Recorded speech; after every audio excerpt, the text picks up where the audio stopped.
আসসালামু আলাইকুম। কেমন আছেন আপনারা সবাই? আশা তো করি সবসময় আল্লাহ তাআলা আপনাদেরকে অনেক বেশি ভালো রেখেছে। আলহামদুলিল্লাহ আল্লাহ তাআলা কিন্তু আমাদেরকেও মোটামুটি ভালোই রেখেছে। তো আবারও কিন্তু চলে আসলাম আপনাদের মাঝে ছোট্ট একটা নতুন ভিডিও নিয়ে। তো প্রথমে আমার বাগানের এই সুন্দর ফুল দিয়েই শুরু করলাম। আপনাদের জীবনটা এই ফুলের মতন সৌন্দর্য এবং সর্বদিক থেকে শুভ্রতা বয়ে নিয়ে আসুক, সে দোয়া এবং ভালোবাসা নিয়ে কিন্তু আজকের ভিডিওটা শুরু করে দিয়েছি।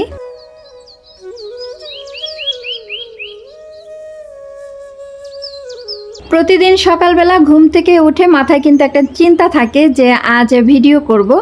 তো দেখা যায় কি নানান কাজের চক্করে আর ভিডিওটা ঠিকঠাক মতো করা হয় না। তো আজ সকালে ঘুম থেকে উঠে গাছে পানি দিয়েছি, নাস্তা করেছি, তারপর এই যে পর্দাগুলো নিয়ে বসেছি, এগুলো লাগাবো। তো আমার আগের পর্দা কিন্তু এখনও ময়লা হয়নি। তো ভাবলাম এনেছি যখন দেখি লাগিয়ে কেমন লাগে। তো আগে এই চাদরটা উঠাতে হবে, কারণ এইটা ওই পর্দার সাথে যাবে না। যদিও বা পর্দাটা অনেক দিন থাকে, দেখা যাবে কি কোন চাদর থেকে কোন চাদর বিছাচ্ছি তারও কোনো ঠিক নেই। তো আমি আমার বাসায় যে একটা সাদা চাদর আছে ওইটাই নিয়ে নিয়েছি, যদিও বা এটার সাথে যাচ্ছে না।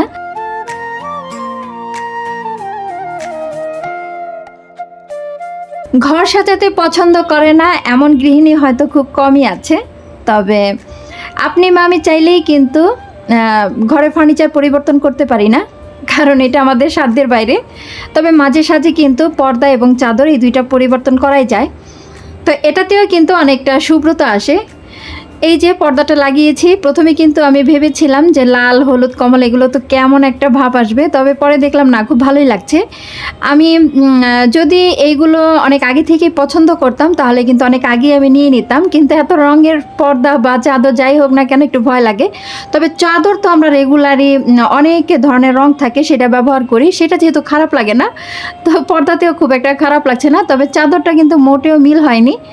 তবে এত রঙের মাঝে আমি একটা খুব রংচং মাখা একটা চাদর যদি বিছাই কেমন না কেমন লাগবে সেটা ভেবে কিন্তু সাদা চাদরটা বিছিয়েছি। তো মোটামুটি এপাশ ওপাশ ঘুরে ঘুরে দেখছিলাম ঠিক কেমন লাগে। তো আপনাদের কাছেও কেমন লাগছে জানাতে ভুলবেন না।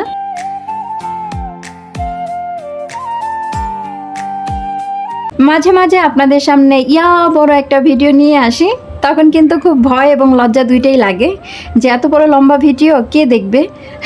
তো অনেকে ভালোবাসা নিয়ে দেখেন। আবার আগে কিন্তু আমি ছোট ছোট ভিডিও দিতাম, তখন অনেকেই আমাকে কমেন্ট করতেন যে আপু তোমার ভিডিও দেখতে ভালো লাগে, তুমি চাইলেই কি আর একটু সময়টা বাড়াতে পারো না। তো সেই থেকে একটু সাহস পেয়ে কিন্তু আবার একটু বড়সড় ভিডিও নিয়ে আসি। আর সত্যি বলতে ছোট ভিডিও করার কারণ হলো ভিডিও করতে কষ্ট লাগে, তো ক্যামেরা সেটিং করে কাজ করাটা একটু বিরক্ত লাগে, যার কারণে ছোট ছোট ভিডিও করতে ভালো লাগতো। তো আজকের ভিডিওটা কিন্তু সেরকম ফাঁকিবাজি হয়ে গেছে, চাইলেই কিন্তু প্রত্যেকটা সময় কাটানোর দৃশ্য আপনাদের সামনে নিয়ে আসতে পারতাম। তবে মাঝে মাঝে আর ওইটা হয় না। আগে তো ফেসবুকে অসম্ভব মাত্রায় ছবি আপলোড করতাম, তো যেখানে যেভাবে যেতাম না কেন খুব সুন্দর মুহূর্তগুলো ফেসবুকের আর কি তুলে ধরতাম। তো এখন আর কিন্তু এই ভিডিও করার চক্করে আর সেটা হয় না। দেখা যায় কি ওই যেভাবে যতটুকু ভালো সময় কাটে না কেন সেটা নিয়ে কিন্তু এই যে আপনাদের সামনে চলে আসি।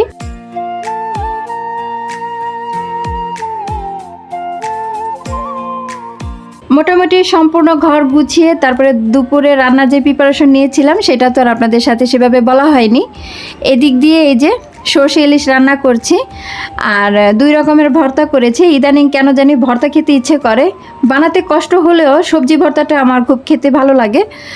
তো ওই জন্য মিষ্টি কুমড়া ভর্তা আর একটু নিয়েছি, আমরা তো ঢ্যাঁড়স বলি বা অনেক সময় ভেন্ডি বলি, তো আপনারা কে কী বলেন। তো সেদ্ধ করে ভর্তাটা বানিয়েছি, খেতে কিন্তু অসম্ভব মাত্রায় ভালো ছিল। তো সবজি খেতে আমি তো খুব একটা পছন্দ করি না, তো মাঝে সাঝে সবজিকে যদি এভাবে একটু ভর্তা বানিয়ে খাওয়া যায় তাহলে কিন্তু খুব একটা মন্দ হয় না।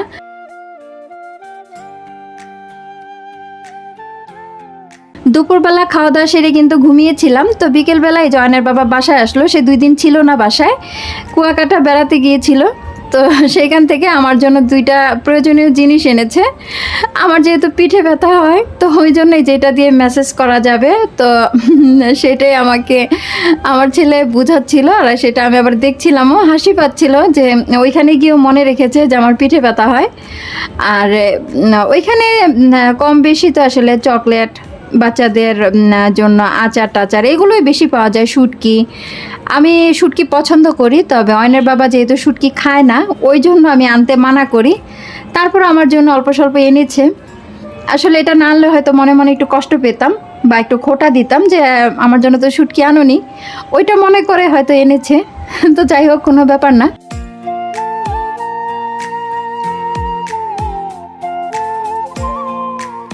এখন আপনাদের সাথে আমি একটা মজার ব্যাপার শেয়ার করি। অয়নের বাবা যখন কুয়াকাটা গিয়েছিল তখন আমাকে জিজ্ঞেস করেছে তোমার জন্য কি কিনবো।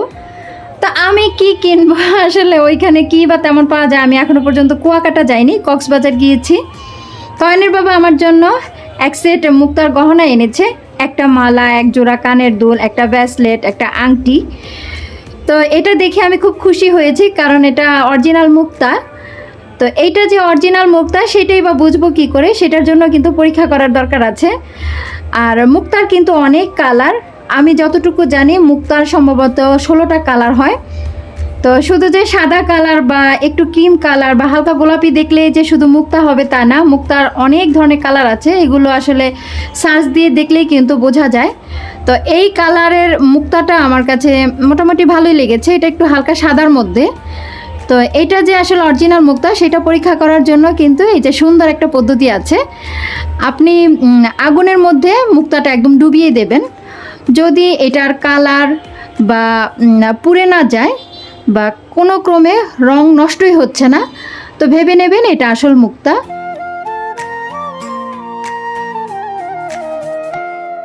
আমি কিন্তু বেশ লম্বা সময় ধরে একদম আগুনে ডুবিয়ে রেখেছিলাম, এতে কিন্তু মুক্তার রং নষ্ট তো হয়নি, পড়েও নি।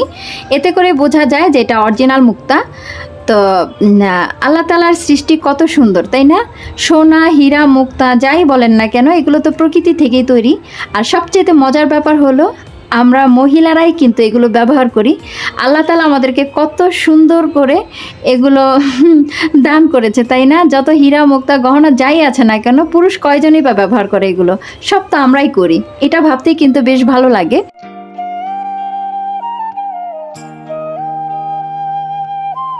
ইচ্ছে আছে যখন কক্সবাজার যাব তখন পছন্দসই বেশ কিছু মুক্তার গহনা কিনে নিয়ে আসবো। আমার মুক্তা অসম্ভব মাত্রায় পছন্দ, কেন এত পছন্দ ঠিক জানি না। তো যাই হোক, সকালবেলা যে ফুলগুলো দেখিয়েছিলাম সেই ফুলগুলো কিন্তু এখন অনেকটাই মলিন হয়ে গেছে। আমার ছেলে সেগুলো আবার এই যে তুলে তুলে আমাকে দেখাচ্ছে, আম্মু দেখো ফুলগুলো নষ্ট হয়ে যাচ্ছে। তো আমি বললাম আচ্ছা তুলে ফেলো। তো এই হলো অবস্থা।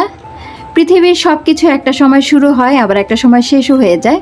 তা আমিও শুরু করেছিলাম, আমারও কিন্তু যাওয়ার সময় হয়ে গেছে। তো আজকের মতো ভিডিওটা শেষ করে দিচ্ছি। আল্লাহ তাআলা ভালো রাখলে, সুস্থ রাখলে আবার আসবো আপনাদের সামনে। সেই পর্যন্ত আপনারা ভালো থাকবেন, সুস্থ থাকবেন। আল্লাহ হাফিজ, আসসালামু আলাইকুম।